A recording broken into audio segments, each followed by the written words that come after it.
ఒక శక్తివంతమైన ఆమేన్ అనండి ఒకసారి. నీ మీద పడు శత్రువులపై దేవునికి విజయం అనుగ్రహించబోతున్నాడు. వాడు ఒక త్రోవలో నీ మీదకి వస్తే 7 త్రోవల్లో పారిపోతారు. ద్వితీయోపదేశ కాండము 28వ అధ్యాయం 1 నుంచి 14 వచనముల మధ్య రాయబడిన ఇంచుమించు 16 దీవెనలను యాత్రానుభవాల శీర్షికలో మన వరుస పాఠములో భాగంగా ధ్యానం చేస్తూ ఈ 7వ వచనాన్ని గత 3 వారాలుగా మనము ధ్యానిస్తున్నాం. మనము పోరాడి జయించవలసిన శత్రువు ఏమిటి, మన ఎదుట నిలబడలేకుండా పారిపోయే శత్రువుకి మనం ఉండాల్సిన లక్షణాలు ఏమిటి అనే ధ్యానంలో భాగంగా మనము ఈ 3 వారాలు ధ్యానాలు చేస్తున్నాం. ఈ ధ్యానాలు మీకు ఆశీర్వాదకరంగా ఉన్నాయని నమ్ముతా ఉన్నాను. ఆమేన్. ప్రియులారా, ఈ వాక్యములో మనము దృష్టి పెట్టవలసిన అంశం ఏమనగా, నీవు పోరాడి జయించవలసిన ఆ శత్రువు ఎవరు? ఉదయకాలములో మరి ప్రస్తుత అంధకార సంబంధులకు లోకనాథులు, ప్రధానులు, అధికారులు, ఆకాశ మండలమందు ఉన్నటువంటి దురాత్మల సమూహాలు, వీటన్నిటిని గురించిన కాస్త వివరణ మనం ఉదయకాలము ధ్యానం చేసాం. ఇప్పుడు మనం ఖచ్చితంగా పోరాడాల్సిన ఇంకొక ప్రాముఖ్యమైన విషయాన్ని గురించి, పోరాడితే కానీ జయము రాని ప్రాముఖ్యమైన అంశం గురించి మనం ధ్యానం చేయాలి. ఈ విషయాన్ని గుర్తుపెట్టుకోండి. మనము పోరాడకుండానే పారిపోయే శత్రువులు అదొక సబ్జెక్ట్ వేరే. ఖచ్చితంగా మనం పోరాడాల్సి ఉన్నాయి. ఆమేన్. మనము పోరాడితే కానీ జయము రాని విషయాలు ధ్యానం చేస్తున్నాం. శరీరంపై పోరాడాలి కదండి, పాపంపై పోరాడాలి, దైవ శక్తులపై. ఇప్పుడు ధ్యానిస్తున్నది యూదా పత్రిక 3వ వచనం.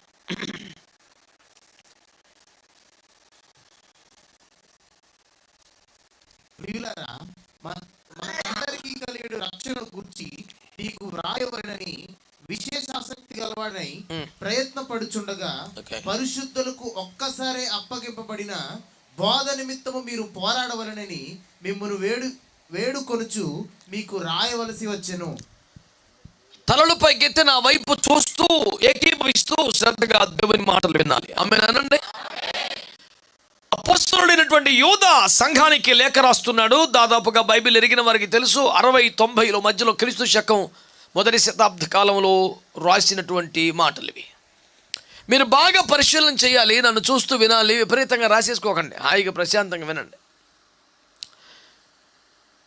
ఇక్కడ అపోస్తలుడు సంఘాన్ని బ్రతిమాలుతున్నాడు, వేడుకుంటున్నాను అంటున్నాడు. He was pleading the church like anything. ఏంటి నువ్వు అంతగా బతిలాడే పాయింట్ ఏంటి అసలు?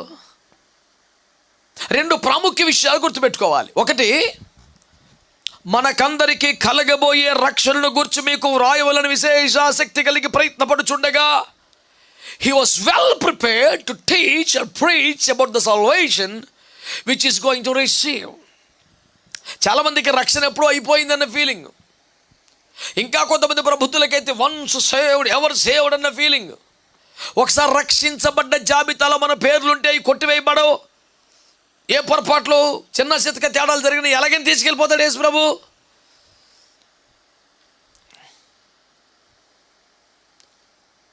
నువ్వు ఒక పాపాల పేపావయ్యిండు కూడా ఎలాంటి పడితే అలాంటి దాన్ని చేసుకుంటాను అన్నావు. మంచి క్యారెక్టర్ ఉండాలి, సాక్ష్యం ఉండాలి అని మాట్లాడతావు. ఒకవేళ ఆస్తి లేకపోయినా పర్లేదు కానీ క్యారెక్టర్ చేసి అంటావు. మరి ఆయన ఎత్తబడే సంఘాన్ని, వధువు సంఘాన్ని ఎంత పాపిస్తూనైనా, ఎంత సిగ్గుమాలోనైనా, పాపంలో పొరలాడమనైనా పర్వాలేదని బరి తెగించి మరీ పాపాలు చేసేవనైనా, తన పెండ్లి కుమార్తెగా, తన వధువుగా, తన భార్యగా, పరలోక రాజ్య పట్ట మహిషిగా ఎలా ఎక్స్పెక్ట్ చేస్తాడు?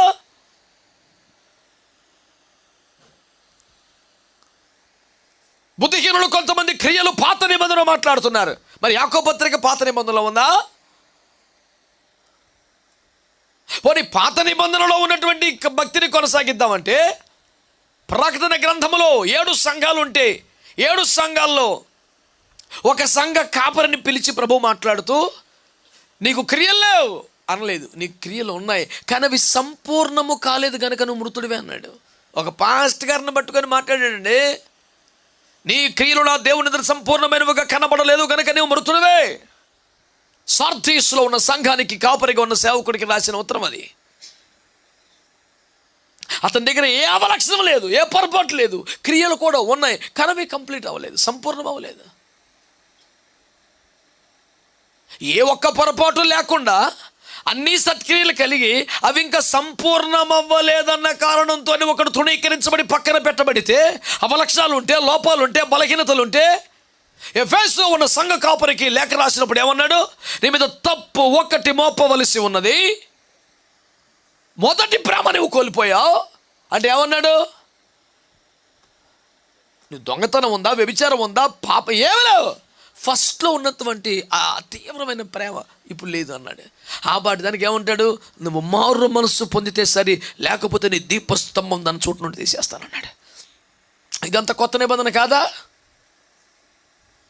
ఏం పనికి మాలిన బోధలు, పాపిష్టి బోధలు, మతిలేని బోధలు, ప్రజలకు దేవుని భయం లేకుండా, పరిశుద్ధ జీవితం పట్ల సీరియస్నెస్ లేకుండా, రాకడ సిద్ధపాటు లేకుండా, పెండ్లి కుమార్తె అలంకరణ లేకుండా,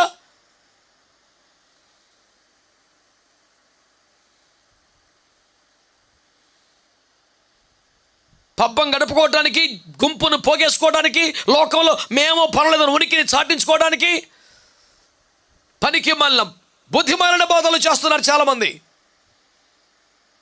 దేవుని సంగమా, దేవుని బిడ్డలారా, ఏది పడితే అది వినడమే తప్పు, దాని గురించి చర్చించడం అంతకన్నా తప్పు. ఆ దరిద్రాన్ని ఎత్తికెక్కించుకోకండి.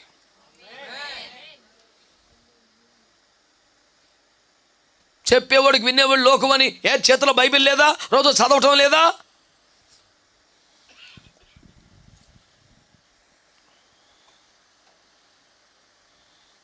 వాక్యం మాట్లాడగానే వాడు దేవదూత కాదు, పడిపోయిన దూత అయి ఉంటాడు కదా. యేసుక్రీస్తు ప్రభుల వల్ల 40 రోజులు ఉపవాసాల నుండి ప్రార్థన చేసుకుని బయటకు వచ్చినప్పుడు ఆయన ఆకలి కొన్ని వేళలో ఈ అపవాది, అబద్ధికుడు, శోధకుడు, సాతాను, దుష్టుడు, నాశన పాత్రుడు, లయకర్త వీళ్ళు వచ్చి ఏమన్నాడు? నువ్వు దూకేస్తే నీ పాదములకు రాయి తగలకుండా దూతలు ఎత్తిపట్టుకుండా 91 కీర్తన రెఫరెన్స్ ఆడు వాక్యం ఎత్తిపెట్టాడు కాబట్టి ఇప్పుడు ఆడు యేసు ప్రభువా?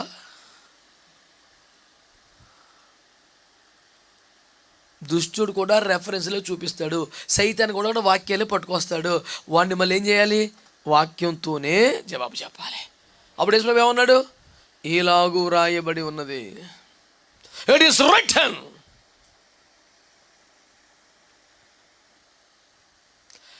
ఏదైనా ఒక వచనమును చూపెట్టి మిమ్మల్ని గలిబిలి చేసి బలహీనపరిచే పనికి మాలిన ప్రయత్నాలను మీరు ఎంటర్టైన్ చేయొద్దు.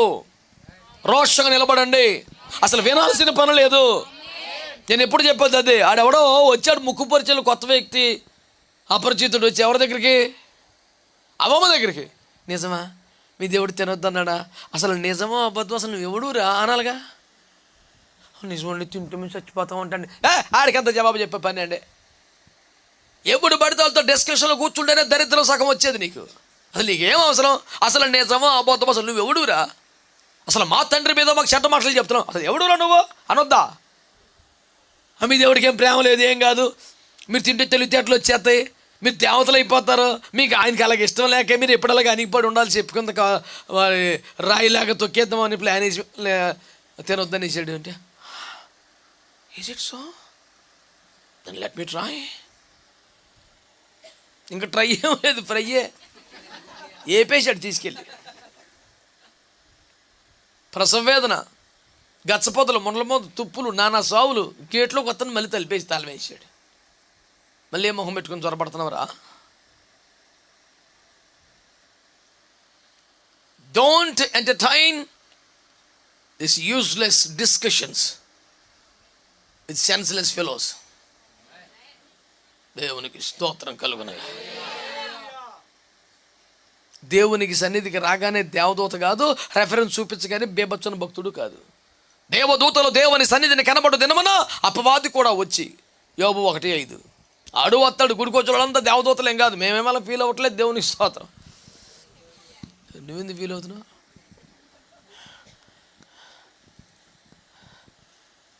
నీకేమైనా ఇబ్బందిగా అనిపించిందన్నమాట? I'm so sorry. Hallelujah. Come on, God's people say amen. Hallelujah. ఆయన అంటాడు, రెండు ప్రాముఖ్య విషయాలు గుర్తుపట్టండి. ఏమంటుంది ఇక్కడ వాక్యం? మనకందరికి కలగబోయే రక్షణను గురించి మీకు రాయాలని విశేష ఆసక్తి కలిగి ప్రయత్నపడుచుండగా, Apostle Judah was well prepared to write about salvation.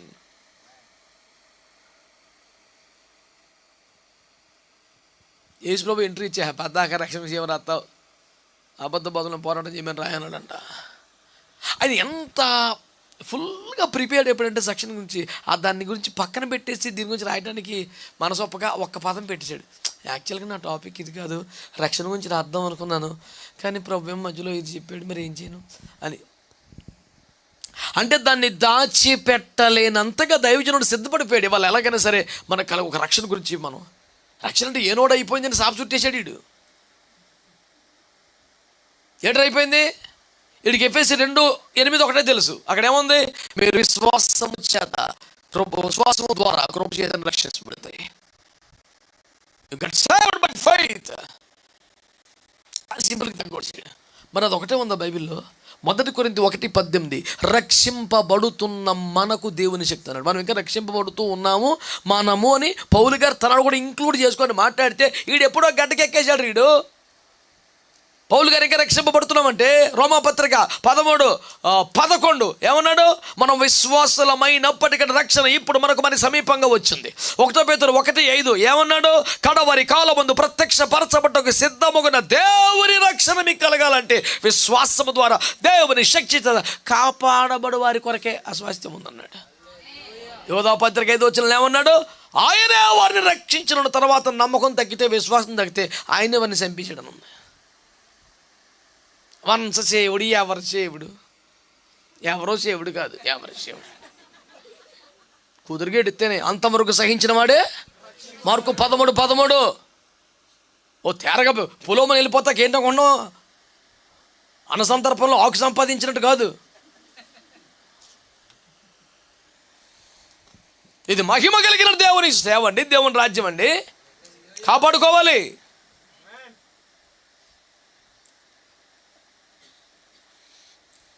ఏదో పాత నిబంధన అనగానే పాత చింతకాయ పచ్చలాగా, కొత్త నిబంధన అంటే కొత్త ఆవకాయ పచ్చలాగా నువ్వేం ఫీలింగ్ ఇచ్చేయక్కర్లేదు. పాత నిబంధనలో ప్రతిదీ కూడా కొత్త నిబంధన సిద్ధాంతాలకి, పునాదులకు, ఉపదేశాలకు, క్రమాలకి సాదృశ్యాలు, ముంగుర్తులు, నమూనాలు, నకలులు చెప్పారంతే. కొత్త నిబంధన బాగా అర్థమవుతాకే పాత నిబంధన చెప్పాడు తప్ప పాత నిబంధన చింపేసి పక్కన పడి చెప్పే పుస్తకంలాగా ఒంటికన్నా కలిసిలాగా నువ్వు పొలమని కొత్త పుస్తకం వేసుకొచ్చి రోడ్డు ఎక్కి తవ్వదు.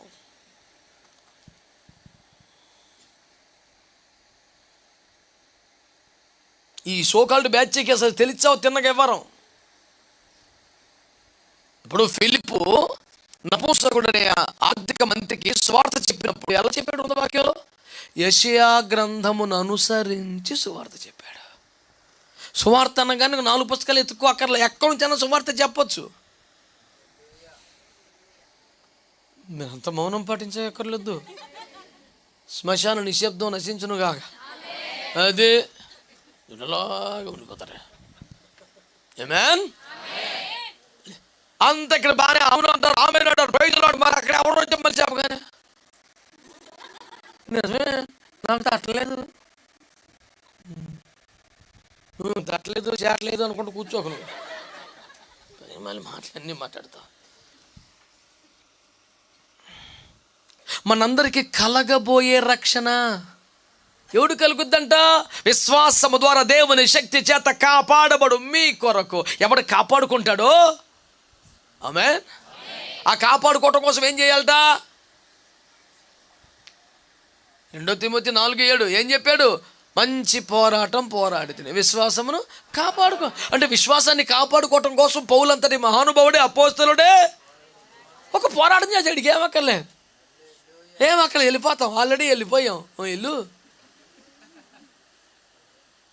ఊహల ఊయలలో స్వాప్నిక జగత్తులో ఊరేగుటకు నువ్వు కవితా ప్రపంచంలో లేవురా. మహిమ ప్రపంచానికి సిద్ధపడాలి. పాపిష్టి మాటలు మాట్లాడబా. దేవునికి స్తోత్రం చెప్పండి. మహాశ్రమంలో వచ్చిన బ్యాచ్ని చూపించామన్నాడు. ఎవర్రా వీళ్ళు బాబు? నాన్న ఎవరిలో అంటే ఆయన అన్నాడు, బాబు అంటే వీళ్ళు మహాశ్రమంలో వచ్చిన వాళ్ళు, గొర్రె పిల్ల రక్తంలో తమ వస్త్రములు ఉతుక్కున్నవారు, మీ నీతికిలు మురికి గుడ్ల వాళ్ళు. అందుకే ఉతుక్కున్నాడు యేసు రక్తంలో. నువ్వు స్నానం చేసే రకం కాదనుకుంటు, నువ్వు మురికి మాటలు మాట్లాడుతున్నావు.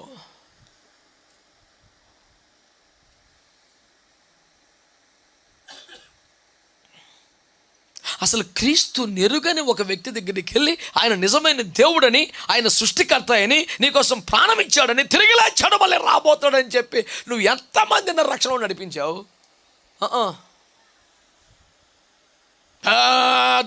బయలుదేరిపోయి చేపలు పట్టుకుంటాకు బయలుదేరి నువ్వు ఎక్కడికి వెళ్ళాలరా? సముద్రానికో చెరువు కాడుకో నువ్వు గంపల మీద పడ్డవుతారు మరి కూడా. సముద్రంలో వల్లేసిన వాడికి ఏమో తెల్లవారులు తిప్పలు పడుతున్నాడు, పేనం మీదకి వచ్చాక 4 చేపలు వస్తున్నాయి, ఈ రోడ్డు మీదకి వచ్చి కాలు కూడా తడంటకుండా మొత్తం గంపెత్తికి వెళ్ళిపోతున్నాడు. మార్కెట్లోకి వెళ్తేనేమో ఈ బాహుబలి తెచ్చేస్తాడు చేపలు. ఆడు ఎత్తుకొచ్చినోడరా, వేటన్నాడు కాదు, చేపలు వేటకి వెళ్ళాడా, చేపలు ఎత్తుకొచ్చాడా? వేటకి వెళ్ళినోడు మరీ అడ్డంగా తగ్గించాలి రేటు, ఆడికి ప్రాణం తెగించి కష్టపడి తెచ్చినోడాడు. ఎత్తుకొచ్చినోడికి ఏముంది, 50 రూపాయలు ఇచ్చిన ఓకే, 5,000 రూపాయలు దానికి. శాస్త్రం అవుతుంది దొంగోడికి చెప్పు అయినా పర్లేదని. ఆ రోజు అడిగి చెప్పులు దొరికినా ఓకే, పోలే 100 రూపాయలు వస్తాయి. అడిగా పెద్ద పెద్ద పెట్టుబడా, ఛాయ్ రోజులు నష్టం అయిపోయిందని బాధపడిపోయి తల బాదుకుని ఎడుతకి ఏముంది, పొలి జోడు దొరికిందో 100 వస్తుంది అనుకుంటాడు. ఆడు చైన్కి వేసాడు టార్గెట్, దొరకలేదు, చెప్పులు దొరికినాయి పోలే అనుకుంటాడు. అడిగి పెద్ద లాస్ ఏముంది? ఇలాంటి దొంగ బాబుతో వెనకాలబడి లేనిపోని మాటలు విని కొరింథీ పత్రిక 2 కొరింథీ 11లో పౌలు గారు ఆ మాట కూడా అన్నాడు ఆల్రెడీ. ఈ సర్పం మొక్కమేళ మీలో ఎవరినైనా క్రీస్తు యొక్క సరళత నుండి పక్కకు తప్పించులేమో అని భయపడి చచ్చిపోతానని అన్నాడు. అంత పెద్ద ఆయనకి కష్టపడి ఉపదేశంలో పెంచాను, సత్యంలో పెంచాను, ఈడేమన్నా వచ్చి లేనిపోని మాటలు చెప్పి అటు ఇటు గలిబిలు చేస్తాడేమో అనేది టెన్షన్ పెట్టుకొని బాధపడిపోతున్నాడు పౌలు గారు. క్రీస్తు శకం 1వ శతాబ్దంలో కదా, AD 35లో పరిశుద్ధాత్మ దేవుడు ఆమేన్ సంఘాన్ని దర్శించినట్లుగా ఆత్మదేవుడు దిగి వచ్చినట్లుగా వాక్యాలు చెబుతున్నాయి.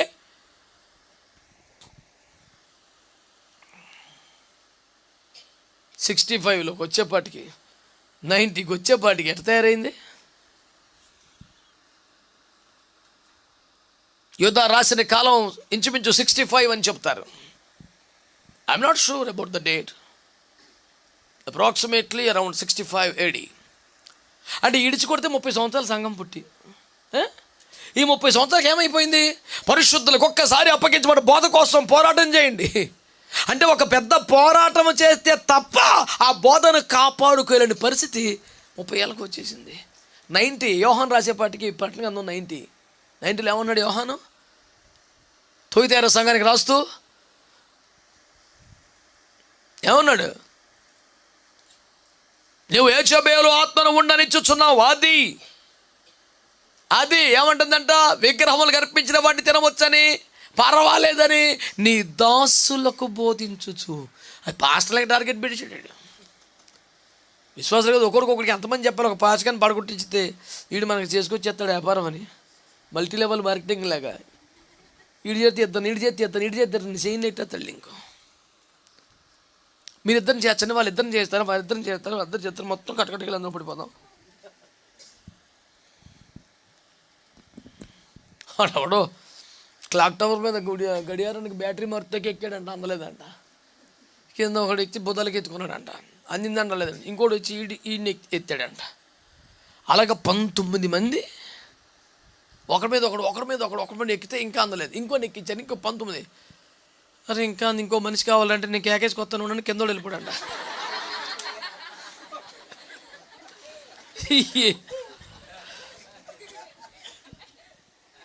ఇన్ని సంవత్సరాలు చేసి నువ్వు 19 మందిని 18 మందిని భుజాలు మోసావు కదరా, నువ్వు ఎట్ట చేస్తే ఎట్టా? ఆ బ్యాటరీ సంగతి దేవుడు, ఈ 18 మంది చచ్చిపోతారు కదా ఇప్పుడు. పనికి మళ్ళీ పనులు బాగా తెలివైన వాళ్ళలాగా ప్రయాసపడుతున్నట్టుగా అంత కలరంట చేసి ఎన్ని ఇలాంటి తింగర పనులు. ఆ మొదటి వాడివి నీవేనా? అయితే నీ దండం పెడతావు, నువ్వు బ్యాటరీ తేబాకు, నువ్వు అక్కడే ఉండు. మాకు నువ్వు తెచ్చే బ్యాటరీ కన్నా నువ్వు చాలా ముఖ్యం.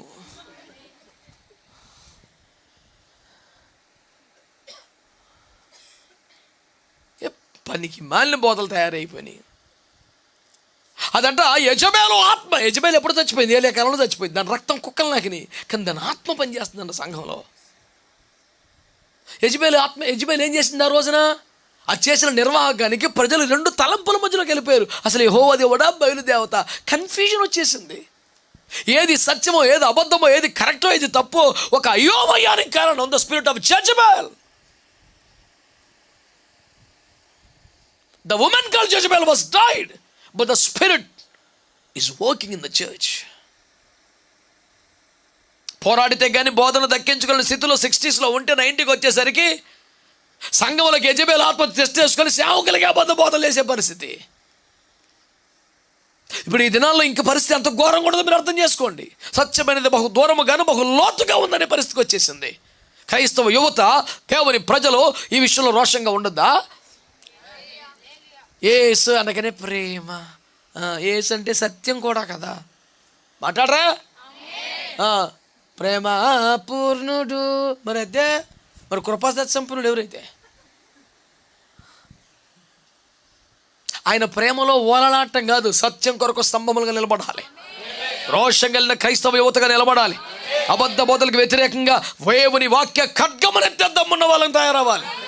దేవునికి స్తోత్రం కలుగునగాక. పరిశుద్ధుల కనుక అపోస్తలులకు ఒక్కసారి అప్పగించ వన్స్ ఫర్ ఆల్ గుర్తుపెట్టుకోవాలి. అప్పుడు కొంచెం రివీల్ చేయబడలేదు. అపోస్తలులకి మొదటి శతాబ్దంలో ఆదిమ సంఘములో ఏది అప్పగించబడిందో దట్స్ ఆల్. ఇంకేం కలపతాక తీసేస్తాక లేదు. ఇంకా ఆ దినముల్లో వాళ్ళకు కొంత బయలుపరచబడింది, మిగతా వీడికి బయలుపరచింది. పెద్ద వస్తుంది బయలుదేరాడు. ఇప్పుడు పరిశుద్ధులకు ఒక్కసారి అప్పగించబడబోదా.